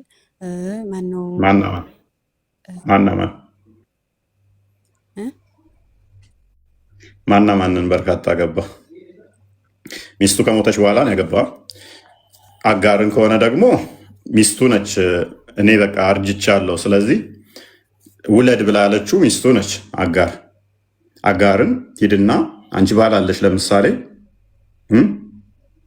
አንቺ 90 ዓመት ሞላሽ፣ እሱ ደግሞ በቃ 100 ዓመት እድሜ 80 ምናምን ሲሞላት እሱም እንትን 90ዎቹ ሲገባ እኔ አርጅቻለሁ መውለድ አልችልም፣ ስለዚህ ሂድና በቃ ተሷ ውለድ ብላ ገፋፋችሁ ማለት ነው። ወለደ ከአጋር ከሰራተኛው። ከሚስቱ ከሞተች በኋላ ግን ማግባት ይቻላል። በክርስትናውም ይቻላል። ሚስት ከሞተ ሐዋርያው ቅዱስ ጳውሎስ በአንደኛ ቆሮንቶስ ላይ ምዕራፍ 7 ቁጥር 30 ባሏ ከሞተባት ልታገባ ትችላለች። ኤኒዌይስ ግን ምንድነው እሱ በነቢያቶች ያገባሉ አሉ። ለምሳሌ እነ ዳዊትን መጥቀስ ይቻላል። ሰለሞንን መጥቀስ ይቻላል። ያገቡ አሉ። እኛ ከእስልምናው የሚለየ ምን እንዳለ ታውቂያለሽ? እነኚዎቹ አሁን ያለሽ በህገ ልቦና ለሚዳኙት እነኚህ በህግ ይዳኛሉ። ወላ እነኛውን ህግ ከመጡ ወዲያ ነው። አብርሃም ህገ ልቦና ነው እሱ። እነኚህ ደግሞ ምንድነው እሱ ህግ ከተሰጠ ራሱ በሙሴ በኋላ የመጡ ናቸው። ቅዱስ ይህንን ማን ይመልሰው? ምክንያቱም እግዚአብሔር ሁለት አድርጎ ነው የፈጠራቸዋል። አዳምና ሔዋን ጥንድ አድርጎ ነው የፈጠራቸው። ስለዚህ ጥንድ አድርጎ የፈጠረበት ዓላማ እግዚአብሔር ይታወቃል። ሁለት እንዲያገባ ከሆነ ሁለት ሴቶች አንድ ወንድ አድርጎ መፍጠር ነበረበት። የኖህ መርከብ ሲዘጋጅም ጥንድ ሆነው እንዲገቡ ነው ያዘዘው፣ እንስሳቱን እንኳን ይህም ይታወቃል። ስለዚህ ምንድን ነው ከዚህ የምንረዳው? ህጉ ነበረ። ነገር ግን የሰሩ እንደዚህ ሳሉ ወይ አሉ። ሮሜ ምዕራፍ 3ም ሮሜ ምዕራፍ 5ንም ስትመለከቺ ሁሉ ኃጢአትን ሰርተዋል የእግዚአብሔርም ክብር ጎሏቸዋል ይላል። እኛ ጋር ምን አለ መሰለሽ፣ ነቢያቶች አይሳሳቱም፣ ምንም ነገር ፐርፌክት ናቸው ብለን አናምንም። ምንም ነገር አይሳሳቱም ብለን አናምንም። እስልምናው ጋር ግን ምን አለ መሰለሽ፣ ነቢያቶች በሙሉ ከስህተት የተጠበቁ ናቸው፣ ምንም አይሳሳቱም ብላችሁ ነው ታምኑት። እኛ ጋር ግን እነሱ ራሱ ሊሳሳቱ ይችላሉ ብለን ነው ምናምነው። እነሱ ራሱ ሊሳሳቱ ይችላሉ። ሁሉ ኃጢአትን ሰርቷል የእግዚአብሔርን ክብር ጎሏቸዋል መጽሐፍ ስለሚለን ማለት ነው። አንድም ስለዚህ ዳዊት ብዙ በማግባቱ እግዚአብሔር ጎበዝ ምናምን ነገር አግባ ከሌትን ሂድና አግባ ምናምን እያለው ምናምን። ሰለሞን አታግባ የተባለውን እኮ ነው ያገባው። ሰለሞን እንዳታገባ ከእነሱ ጋር እንዳትጋባ ኢቨን ያስተዋል እያለው ማለት ነው። ይህንን አድርገዋል። በዚህ እግዚአብሔር ቀጥሽ ማለት ነው። በጣም እኮ ያኔ አሁን እንግዲህ ጋብቻ ሚስት እየተባለ ነው እና መጽሐፍ ቅዱስ ላይ የሚደረገው አሁን ይሄ ነገር ሚስት ነው የሚባለው ወይ ዝሙት ነው የሚባለው? ግልጽ እንድታደርግልኝ። ሚስት ነው መባል እና አሁን አብርሃም ሁለት ሚስቶች እንዳሉት ይነገራል። ያኔ አብርሃም ማናማ ሚስቱ ከሞተች ወዲያ እኮ ነው ያገባት ኬጡራ ኬጡራ የምትባል ሚስት የተባለች ሚስት አገባ አይደል ይላል። ታዲያ ሚስቱ ስትሞት ምን ያደርግ? ሳራ እኮ ሞተች። ዘፍጥረት ምዕራፍ 22 ላይ 23 ሞተች። ሳራ ሳትሞት አጋር ያኔ እንትና ያገባች ጊዜ ያ ሰራተኛውን ሳራ እያለች ነው ያገባት። ሳራ እያለች አገባ። አይዋ ሳራ ሳትሞት አይደል እንደ ልጅ ስለማትወልድ ያኔ እቺ የሰራተኛውን እንዳገባ ያዘች። ለማን ብዬ ነገርኩሽ? እሱም ምን ብዬ ቀደ ወደ ኋላ መለሽ ማለት ነው። አጋርን ከሷ እንዲወልድ ማነው የገፋፋው አልኩሽ? ሳራን ይቻል መታገስ ስላልቻለች አግባ ውለድ ከሷ ብላ እንትን አለችው። እግዚአብሔር እሱን ጋብቻውን ኮንፈርም አድርጎታል። ጋብቻውን ኮንፈርም አላደረገውም። ተጋብተዋል የሚላለው የለም። ስለዚህ ያኔ አብርሃም ዝሙት ላይ ወርቋል። ዝሙት ምናምን ብለን አንልም። ዝሙት ላይ ወደቀ አልወደቀ አንልም። ነገር ግን እግዚአብሔር ፈቅዶታል ወይ ጋብቻ ብሎ ኮንፈርም አድርጎታል አላደረገው። ጋብቻ የሚልም የለው። ለምሳሌ አብርሃም በእናንተ ጨረቃ ያመልክ ነበረ። ጨረቃ ፀሐይ ሲያመልክ ነበር አብርሃም በእናንተ። ጣዖት አምላኪ ነው ትይዋለሽ አብርሃም? ጣዖት አምላኪ ነው ትይዋለሽ? ሳይገለጥለት በፊት ያለ እውቀት አዋልክ ነው ያለ እውቀት ያደርጋል። ጣዖት አምላኪ ነበር። ጣዖት አምላኪ ነው ያለ እውቀት ከመገለጡ በፊት እንዳይሰሙሽ ነቢያቶች ሁሉ ከኃጢአት የተጠበቁ ናቸው ብለው የሚያምኑት ብዛቶች እንዳይሰሙሽ እንደዛ ብለሽ አልካደም እኮ ነብይ ሰመሆኑ በፊት እኮ ነው። ነብይ ሳይሆን በፊት እኮ ያኔ ቤተሰቦቹ ጣዖት አምላኪ ናቸውና እሱ ለራሱ ግራ እንደተጋባ ነው የሚያሳየውና በኋላ ነው። እሺ መካድ ማለት የፈጣሪን ሕግ መጣስ ነው አይደለ? መካድ ማለት የሕግ መጣስ ማለት አምልኮትን ነው የሚያዘው። ሕግን ሳይሆን አምልኮት ነው የሚያዘው። ለምሳሌ ባህሪውን ሼር ለማድረግ መፈለግስ? ለምሳሌ አምላክ ለመሆን መፈለግ ባህሪው ማለት ለምሳሌ እንደ አምላክ ለመሆን ዘላለማዊ ለመሆን ብፈልግስ? ዘላለማዊ ለመሆን ብፈልግ እንደ አምላክ ማይሞት ምናምን እንደዛ መሆን ብፈልግ አንተ ነህ የምትሆነው? እንዴት መሆን አይቻልም? እንደዛ ብፈልግ የአምላክን ባህሪ ሼር እያደረኩ ነው አይደለም? ማድረግ አችልም ነው እያልኩ ያለሁት። አልችልም ግን እንደዛ ብዬ ብናገር ፈጣሪ ማለት እንትን ብዬ ከፍር ያለው አልከፈርኩም። ሙስሊም በሆን ማለት ነው እንደ ፈጣሪ መሆን ማለት ወደ ሌላ ግን እንደው በርካታ ጥያቄዎች ነበር። አሁን በዚህ ላይ ግን እንደው ይቅርታና ይሄንን ተወውና መልሹና ለፊ መልሹና ለፊ ነገርኩ እኮ ማንም ሰው ያኔ በእርግጥ የሰው ልጅ ለዘላለም ነው የተፈጠረው። እንደዛ ቢመኝ አንድ ሰው እንደዛ ለመሆን ቢሞክር ከፍሯል አልከፈረም? ከእስልምና ነው እኮ የሰው ልጅ እኮ ያኔ አይሞትም። ያኔ የሰው ልጅ ለዘላለም ሊሞት ነው ያኔ ሊቀመጥ ነው የተፈጠረው እንጂ ሊሞት አልተፈጠረም። ያኔ ይሄ ሞት የሚባለው ከስጋ መሞት ነው እንጂ የሰው ልጅ ከስጋው ሞትን የማይወድ ፈጠር ነው የሚለው። የትኛው መልካም ስራችሁ እንደሆነ የትኛው መልካም ስራችሁ መሆኑን ልንፈተናችሁ ሞትንና ህይወትን ፈጠር ነው የሚለው። ሳላ ተሳስተሽ ነው እኮ ይሄ ሞት እኮ አለ፣ ይሄኛው ሞት አለ። ታዲያ እኔ ሞትኩኝ ማለት እኮ በቃ ይበቃናል፣ ይበቃናል። እኔስ ይበቃሻል። ነገ ነይ አይሻልም? ሰዓት ሄደ። ስለ ሚስቶች እዚህ አንድ የተወሰነ ነበር። ስለ ሚስቶች ምንድነው መጽሐፈ ሳሙኤል ላይ ያለው ሳሙኤል ምዕራፍ 12 አንደኛ ሳሙኤል ምዕራፍ 52-43 ዳዊት ሁለት ሚስት እንዳገባ ይናገራልና፣ እሺ ሁለት ሚስት ማግባት እንዴት? አሁን እዚህም ሁለት ሚስት ነው የሚለው እንግዲህና ነብይ ሆኖ ለምን ሚስት ይላል ማለት የተተጋቡ እንግዲህ አሁንም ተጋባ እያለ ነውና ሚስት እንዴት ይሆናል? አገባ እኮ ካገባ ታዲያ ሚስት ቢል ምን ችግር አለ እኮ? ያኔ ሚስት ያዘ፣ ሁለት ሚስት ያዘ እኮ ሁለት ሚስቶች ያዘ። ስለዚህ መጽሐፍ ቅዱስ እኮ የተጻፈው በሰውኛ ነው። መጽሐፍ ቅዱስ እኮ የተጻፈው በሰውኛ ነው ወይ? መጽሐፍ ቅዱስ የተጻፈው በሰውኛ ቋንቋ ቆይሽ አዳምጪ። መጽሐፍ ቅዱስ የተጻፈው በሰውኛ ነው ብለን እናምናለን። ሰዎች ለሰዎች ስለተጻፈ አገባ። ስለዚህ ምን ይባል? ምን ብሎ የጻፈው ካለ ጻፊው ሚስቶች ያዘ ብሎ ከጻፈው ምንድነው ችግሩ? ስለዚህ አይ እንደዚህ ብዙ ማግባት እንዴት ይታያል ከሆነ ቅድም ብዬሻለሁኝ። ሙሴ በግልጽ ምን ብሎ የነገረ ምንድነው? ባልና ሚስት ሁለቱ አንድ አካል እንደሚሆኑ ነው። ይህንን ክርስቶስ ደግሞ ማቴዎስ ወንጌል ምዕራፍ 19 ላይ በግልጽ ይህንን ነገረን። አስቀድሞ እንደዚህ አልነበረም። ስለዚህ ያንን ህግ ጣሱ። ተጣሱስ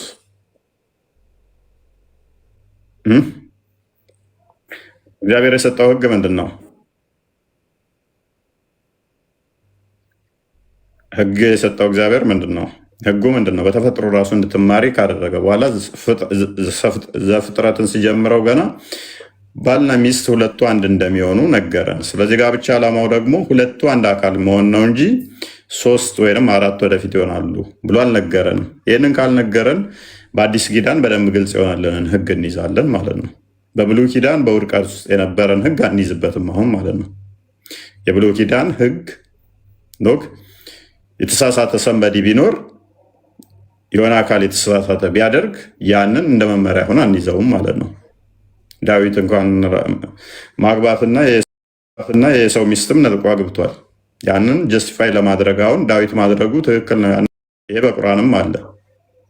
አይ በቃ ያንን ስላደረገ ዳዊት እኔም ነገ ሄጄ ሰንበዲን ሚስት ልንጠቅስ ባልየውን ገድዬ የሚል ጀስቲፊኬሽን አንሰጥም። ንስሐ ገብቶበታል። እግዚአብሔር የወደደው አይደለም፣ ሰውየው ግን አድርጎታል። ዳዊት ግን አድርጎታል። ልክ ነህ።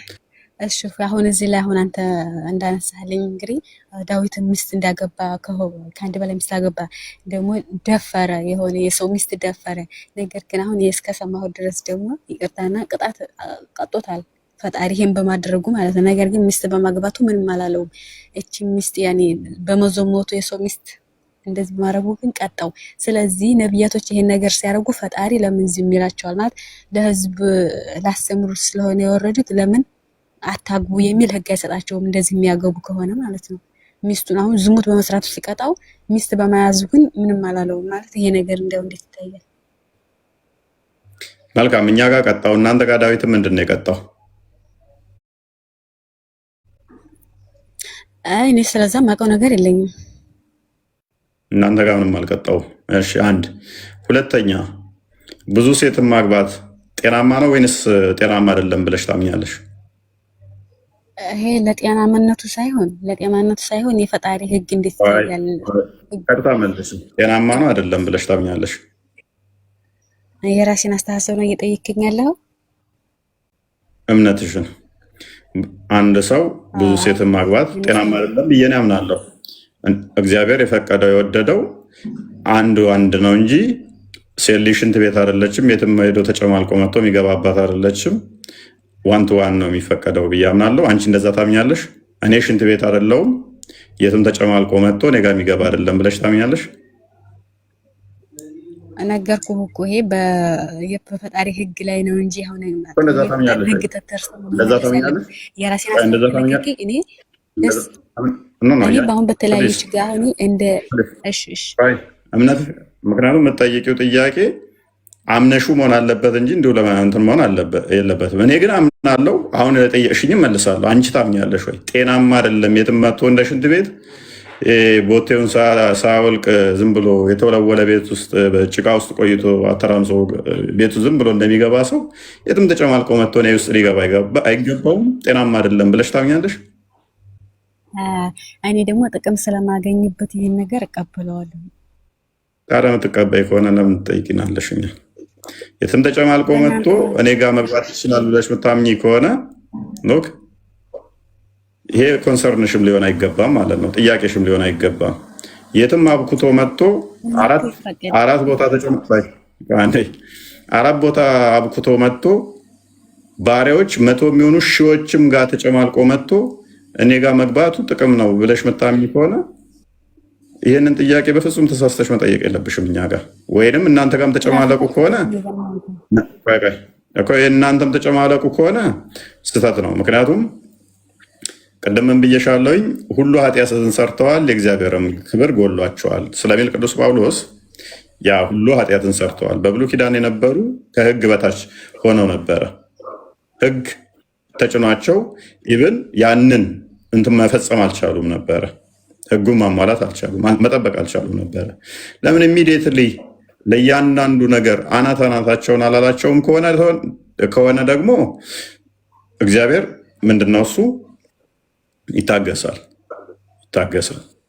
ለምን ከሊትን አገባ ምናምን እያለ አናታቸውን ለምን አላላቸውም ከሆነ ቅጣት ምንድን ነው እሱ? ሁሉ ኃጢአትን ሰርተዋል የእግዚአብሔርም ክብር ጎድሏቸዋል ከተባለ በኋላ እነሱ ራሱ ድነት አስፈልጓቸው ዳዊት እኮ ሲቃጥቱ ሞት ሲያስፈራቸው ነበር። ዳዊት ራሱ ሰለሞን ሁሉ ከንቱ የከንቱ ከንቱ ነው እያለ ንስሐ ሲገባ ነበር። ይሄ ንስሐ ይባላል። ዳዊት ምግብ መብላት አቁሞ ሲያለቅስ እናገኘዋለን። ሰለሞን መጨረሻው ላይ ብዙ ሴቶችን አከማቸው። መክብብ ምዕራፍ 7 ላይም መክብብ ምዕራፍ 5 ላይም ሁሉ የከንቱ እንደሆነ ሲናገር እናገኘዋለን። መጨረሻውን በንስሐ ሲፈጽመው እናያለን። ስለዚህ ቅጣትስ ምንድን ነው? ከምን አንጻር ነው ቅጣት የሚባለው? ዳዊት ከቤቱ እኮ መቅሰፍት ሴፍ ተነስቶበት እኮ መከራውን ሲያይ ነበረ። ሰላም አጥቶ ቤት ውስጥ ራሱ ማለት ነው። ሞት እንኳን የሚያስፈራቸው ሆነው ነበር። ሞት የሚያስደነግጣቸው ሆኑ። ለምን?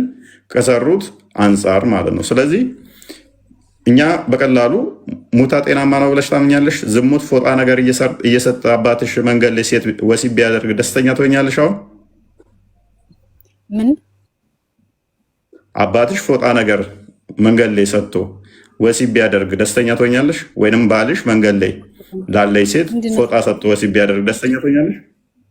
የምን ፎጣ ነው? ፎጣ ምንድን ነው?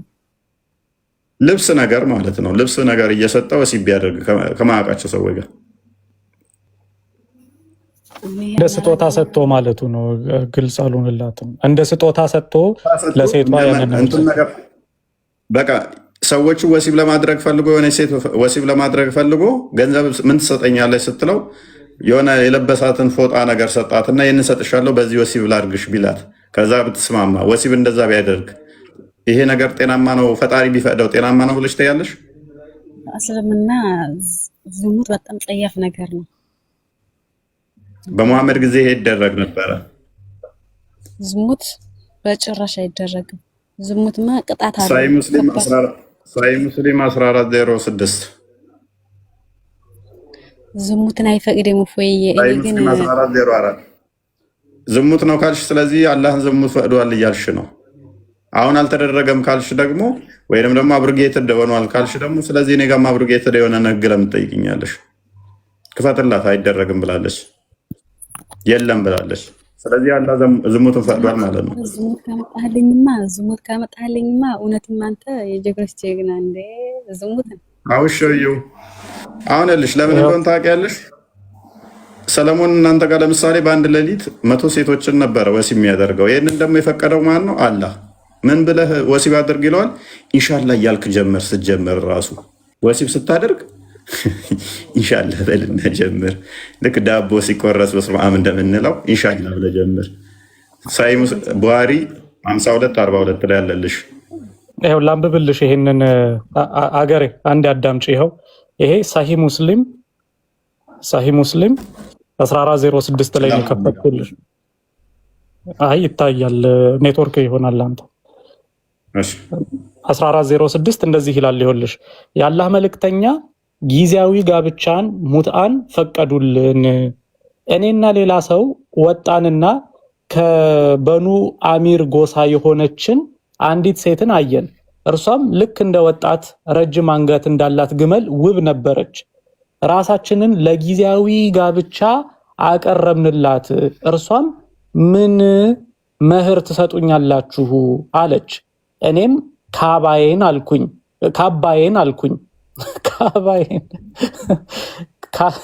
ካባዬን አልኩ። ጓደኛዬም ካባዬን አለ። የጓደኛዬ ካባ ከእኔ ካባ የተሻለ ጥራት ነበረው። እኔ ግን ከእርሱ በዕድሜ ወጣት ነበርኩኝ። የጓደኛዬ ካባ ስታይ ወደደችው፣ እኔን ስትመለከት ደግሞ ይበልጥ ሳብኳት። ከዚያም አንተና ካባህ ይበቁኛል አለች። ከእርሷ ጋርም ለ3 ቀናት ቆየሁ። ከዚያም አላህ መልእክተኛ እንዲህ አሉ፣ እንዲህ አይነት ጊዜያዊ ጋብቻ የፈጸማቸውባቸው ሴት ዘንድ ያለ ሰው መንገዷን ይልቀቅላት ያሰናብታት ብሎ ተናገሩ ይላል። ስለዚህ ጊዜያዊ ጋብቻን ለ3 ቀን የሚሆን ፈቅደዋል ማለት ነው። መጨረሻ ምንድነው ያለው? እንዲህ አይነት ጊዜያዊ ጋብቻ የፈጸማችሁባቸው ሴት ዘንድ ያለ ሰው መንገዷን ይልቀቅላት ያሰናብታት ይፍታት አልፈቅድም ነው ማለት ነው። ከ3 ቀን በኋላ ታቆየንም። ጊዜያዊ ጋብቻ ማለት ፎጣ ነገር ከሰጠሽ ከ3 ቀን በኋላ ማቆየት የለበትም። ለ3 ቀን አለ የሚፈቀደው። እስከ 3 ቀን ነው ወሲብ የሚያደርግሽ እኮ አይደለም ማለት ያኔ ይሄው ከላይ እኮ ኦልሬዲ ነግሮሻል። ያላ መልእክተኛ ጊዜያዊ ጋብቻን ፈቀደ። አሃ ጊዜያዊ ለ3 ቀን ጋብቻ አንቺ ተገቢ ነው ብለሽ ታስቢያለሽ? ልብስ ሰተሽ እንዴ ካባ ሰተሽ ለ3 ቀን መጥቶ አንድ ሰው ወሲብ ቢፈጽም ይሄ አግባብ ነው ብለሽ ትዳር ነው ይሄ እንዴ? ዝሙት ኒካህ ካለ ዝሙት ነው የምታወራው? የ3 ቀን ትዳር አለ እንደዛ ታደርጊያለሽ? አገሬ ለ3 ቀን ፎጣ እየሰጠ አንድ ሰው ካባውን ኮቱን እየሰጠ 3 ቀን ወሲብ እንዳያደርግሽ ትፈቅጃለሽ እንዴ? እንኳን ለ3 ቀን አይደለም እኔ ለ1 ሰዓት ቢሆን ኒካህ ካረፈብኝ ዝሙት ነው የምታወራው? ኒካህ ካለ ኒካህ ካለ ዝሙት ከ3 ቀን በኋላ ግን ያባርርሻል። ሲጀመር ተተፋለግን ማንፋታም ነው አይልም። ከ3 ቀን በኋላ ማባረር አለበት። እንትን ከሆነ ኒካህ ከፈቀደ ዝሙት የሚለው የት ነው ነው ማለት ነው? ሙታ ማለት ጊዜያዊ ጋብቻ ማለት ነው። ለ3 ቀን ጊዜያዊ ፎጣ ይሰጥሻል። አስቀድሞ ወይ እንትን የለው ኒካህ ለመሆን እንትን ያስፈልግሻል። መህር የሚሆንሽ እንትን ወል የሚሆንሽ ወል ያስፈልግሻል። አዎ ይሄ አያስፈልግም። የሆነ ነገር ይሰጥሻል፣ ገንዘብ ነገር ወይንም ፎጣ ነገር ይሰጥሻል። ለ3 ቀን ወሲብ ያደርግሻል፣ ያባርርሻል። ትስማሚያለሽ? የት አለ ወልያ አያስፈልግም የሚለው የት አለ? ተጠቅሷል እዚህ ላይ ወልያ አያስፈልጋችሁም የሚለው ክፍሉ ምንድነው? ሁለት ሴቷ ጋር ሄዱና ተከራከሩ። ከዛስ የአንደኛውን ፎጣ ስታዩ አንተኑ ላይ ደግሞ እኔን አርግኝ እኔ ተባባሉና መጨረሻ ላይ ወጣቱን መረጠች። ወጣቱን ያንተ ፎጣ አሪፍ ነው አለችና አብረው አደሩ። ውዴታ ነው ያኮ ውዴታ ነው የፈለገችው እንጂ ያኔ ዝናህራ አስፈልግ ወደደች። አዳምጪ ምንድነው ወዲ ያስፈልጋል እያልሽ ነው እንደ ወሲብ ለ3 ቀን ለማድረግ እናት አባትሽን እዘሽ ትመጫለሽ። 3 ቀን ወሲብ ፎጣ ሰጥቶኛል ለ3 ቀን ወሲብ ሊያደርገኝና አባቴ ፈርም ልትይው ነው ነገርኩ። አባት ያኔ ያላባት ነገር የለም። ይበቃሻል እህታችን። ለ3 ቀን ያህል አባዬ ወሲብ ልደረግ ነው እና ፈርምልኝ በይው። እንግዲህ ከተስማማ አባትሽ እንግዲህ ምንም አንልም። እህታችን ይመችሽ። አይምሮሽ አልተቀበለው። ከተቀበለው ግን ሰዓት ሄዷል። ውረዷል። ነገ ሰላም ደሩ በቃ ማራለው ዞሮ ብዙ መማር ፈልጎ ነገር አለ። በርግጥ እኮ ማለት በርካታ ጥያቄዎች አሉና ያንንም ተረዳኸኝ። ችግር የለውም። ነገም ብቅ በይ። ሰዓት ሄዷል። 7 ሰዓት ሊሆን ነው። ደከመኝ። እኔ ደግሞ ከ3 ሰዓት በላይ ተቀመጥኩ እዚህ ጋር። ይቅርታ እሺ። ነገ አይሻልም? ኢላሂ ሸበካ ላይ ኖረኝ ይችላል። ነገ አሁንም ሊቋረጥ ይችላል። ነገ መረጃ የሚከፍት የለም። ሸበካ መረጃ የሚከፍትም የለም። መረጃ አልፈልግም። እሺ ምንድን ነው? ቃል በቃል ነው የምጠይቅ። ቃል በቃል እሺ። ባለፈው እየጠየቅኩኝ እያለ ሸበካ አቋረጠኝ፣ ወጣሁ።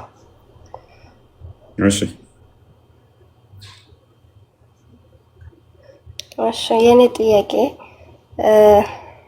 እናንተ አምላካችሁ ወንድ ነው ብላችሁ ታምናላችሁ ወይ ነበር ጥያቄ ባለፈው። አስተዋወቅኩሽ። ኦኬ አሁንም እሱ ጥያቄ ላይ ነው ያለሽው? እሱ ጥያቄ ላይ ነሽ አሁንም ያለሽው? ባለፈው ወጥቻለሁ፣ ሸበካ አቋርጦኝ። አይ እሱን ደጋግሜ መልሼልሻለሁ። በደንብ ሰምተሽ ያንቺን ግን አላ ጭንቅላት ይኖረው ጾታ ይኖረው አላቅም ብለሽ ነው ያወጣሽው። አስታወስኩሽ። ያንቺ ላይ ሲሆን የእኛን አስረድቼሽ አልተነገረንም። ባልተነገረን ላይ አለውም አንልም የለውም አንልም። አላህ ጭንቅላትና ብልት ይኖረው አይኖረው? አላውቅም ማለት ነው አለውም እኮ አላህ ጭንቅላት ይኖረው ዶክ ጭንቅላት ይኖረው ብልት ይኖረው አላቅም ውሽዝ አልተነገረንም ዝም እንላለን። የለውምም አለውምም አንልም ካልሽ ይህ ጥያቄ ኢሬሌቫንት ይሆናል በቃ። ስለዚህ ይህንን ጥያቄ መጠየቅ ማችም ቅድሚያ የራስሽ አምላክ ብልትና ጭንቅላት አለው የለውም? እሺ ያንቺ አምላክ ወንድ ነው ብለህ ነበር። ምንን አስይዘህ ነው ያንቺ አምላክ ወንድ ነው ያልከው? አሁን ክርክር አታድርጊው፣ ምክንያቱም የዛ በስራ መልሼልሻለሁ። ጀስ አንዳንዴ የሚጠቅም ጥያቄ ለመጠየቅ ነው። ምክንያቱም ደጋግሜ አስረድቻታለሁኝ። ለአምላክ እኛ እንኳን ለአምላክ ለመላእክት እንኳን ጾታ እናጸድቅም። አምላክ በባህሪው ጾታ ያለው አይደለም ብዬ ደጋግሜ አስረድቻታለሁ። ፍጥረትን ሳይፈጥር አምላክ ጾታ ነገ ትገባለህ። አሁን መሽቶባት ሰዓትህን ገደድኩብህ። ነገም ገብቼ ግን አንዳንድ ነገሮች ገባለሁ። እሺ መልካም አዳር ይሁንልህ። በርታ። እሺ ቴንክ ዩ በርቺ። ጸሎት አደርግልሻለሁ ደግሞ ይበልጥ ክርስቶስን እንድታገኝ። ደህና እደሪ። ያው እኔን ግን አድክማሽኛል። እሺ ይቅርታ አደከምኩ። እንደው አላዋቂ እኮ ማለት ነው። ሲከራከር አይቻልም። ተደረቀ። ችግር የለውም። እኔ ሰዓት ስለሄደ ነው። ትናንትና ረጅም ሰዓት ስላመሸሁ ነው። እውነት አልሄደክ መሀል እና በገባ ሰዓት በደንብ አስተውሉ። ዛሬ ቶፒካችን የነበረው መጽሐፍ ቅዱስ ተበርዟል ይላሉ የቁርአን የሚለው ነው። በደንብ ተመራችሁበታል ብዬ አስባለሁኝ። መጽሐፍ ቅዱስ ተበርዟል ቁርአን አይልም። ዋናው ፖይንታችን እሱ ነው። ሽፍት አልሆነም የሚመስለኝ። በደንብ ተመራችሁበታል ይመስለኛል። ለዛሬ የሆነ ላብራራላችሁ ነበር፣ ደክሞኛል፣ ይቅርብኝ። ደህና እደሩ።